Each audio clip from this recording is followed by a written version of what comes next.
Yes, sir. I just had a question.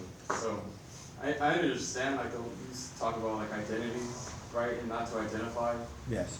and it does help.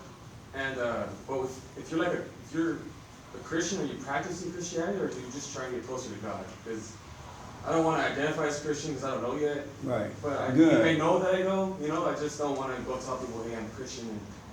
And I think I've done that past like a week ago, and I noticed how it made me feel like my ego, like it felt good and all that. And I'm like, whoa, Absolutely. like, so I just keep it to myself now, and I just I try not to push things on other people. So, Nice. But is that what you would agree though? Like if a Christian like really just tries to identify as one, is that?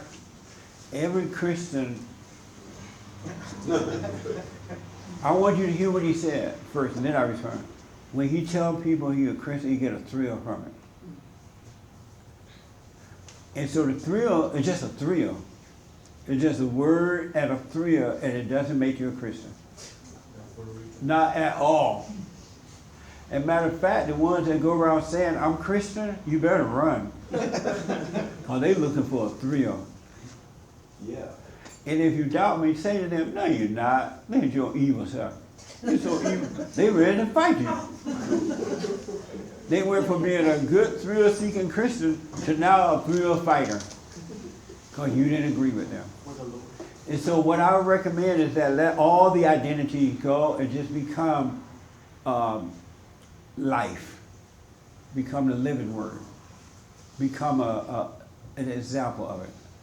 And then when you need to say it, you will be able to say it because we got to use language, right? We got to communicate. You will say it with a different meaning. There will be no thrill with it. Because when I say it now, I don't feel anything about it. I just say it because I'm trying to communicate. You know what I'm saying? But I don't identify. I get no thrill either way from it. But I remember when I first became a Christian years ago, I would tell you I was a Christian, I felt like Jesus. But you will be, because you got to communicate, but you got to communicate consciously. You got to be conscious of what you're doing. And so that way there is no thrill in that. It's just another way of communicating. That make sense? Yeah, thank you. Yeah. That does make sense. Are you doing the silent prayer every morning, every night? Yeah, I was going to ask, I mean, it's been like, I haven't tried to keep time with it, but it's been like 5 minutes. I know you say I'll get longer, but that's normal. Like, why only 5 minutes? I don't know why. It's just when I get out of it, I get out of it. I think it's hard for me because it's really like I'm practicing, trying to be present.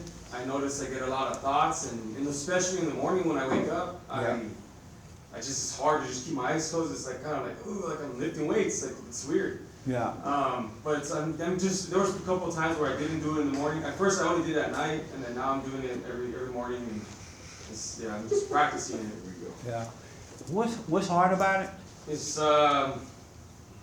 just staying in the moment, and all those thoughts. It's just like a lot of voices. It's kind of, I guess it's scary, But I'm just trying to overcome that fear.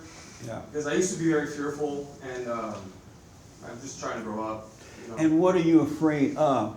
The future? When you're doing the silent prayer, you get this fear. What are you afraid of? Just I think about things that I have to do. Like, I'm afraid of the future. I'm always in the past, I'm never in the present. That's what I'm realizing. Oh, okay. Here's what I recommend. You start doing it longer. And I don't want to put a timer on it, but longer. Sit there and shake. Go through the hell so you can get to heaven. Sit there and shake through it because it's not you, it's the devil, the spirit of evil in your mind and emotion. It doesn't want to depart from you.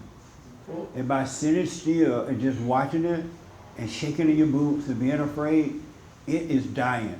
And even if I'm getting like all these thoughts, I even find myself in my imagination like just thinking of things. But I'm still like, praying. That's going through it, right? Absolutely. Okay, because that's the hardest part. And I'll snap out of it thinking that I got something from it, and I'm like, aha, but it's nothing. Like, I learned some things about myself, but I feel if I stay there longer, I probably learn more. But if you think that you got it, you don't have it. Yeah, no, that makes sense. And that's still the devil telling you, you know, you got it, relax. I barely found you like 2 weeks ago, so Okay. like Yeah, you're doing fine. But sit there and go through it, however long, and just shaking your boot because you're seeing the devil. You're looking right into hell. And it's not you at all. And you're blessed that you can see hell. So go through the hell so you can cross over the wall and you will be free. And just know it's just thoughts. That's what we were talking about. You overcome evil by overcoming those thoughts, no matter what they are. And when the devil tell you, oh, you're doing fine, or you didn't have any thoughts today, that's the devil. That's not God. Let that pass too. Because you believe that, and the moment you feel good about that, when he tell you you're not having any thought, you're going to have a thought, and now you wonder what happened. That's his voice lying to you. God is revealing to you. He's not talking to you in your head. So go through it, man. Stay with it, stay with it, stay with it. It's not you. And it's good that you acknowledge, oh, I feel fear in my body, but it's not you. It's not me. It's just this fear come from this. It's all in the imagination. The hell is in the thoughts. And I love what Sean said about don't find some other thrill thing like a dog or anything really. Don't look for some girl or guy, anyone that you can lean on. Yeah, I noticed I have a friend that he's thought about getting a dog and he can't even take care of himself. And I told him that. That's and right. He got mad about it. He got mad, huh? Yeah, I just. And the reason he got mad because he knew the truth and he knew you were telling him the truth. That's why he got mad. That's why angry people get mad, because they know you're telling them the truth. If you didn't know it was the truth, what was there to be mad about? You get mad because you know it's the truth. If it wasn't the truth, it wouldn't bother you. I mean, I guess it's also about feeling that you're doing something wrong, right? Like if you're brought up with so much punishment and, you know, people imposing their anger upon you, you feel like you're doing something wrong, so you're just going about your life trying to protect yourself from that by making up excuses in your head, Yeah. or laying down, being a victim, or being afraid to hear the truth Yeah. because you feel like you're doing something wrong. Well, I want you to welcome that from now on.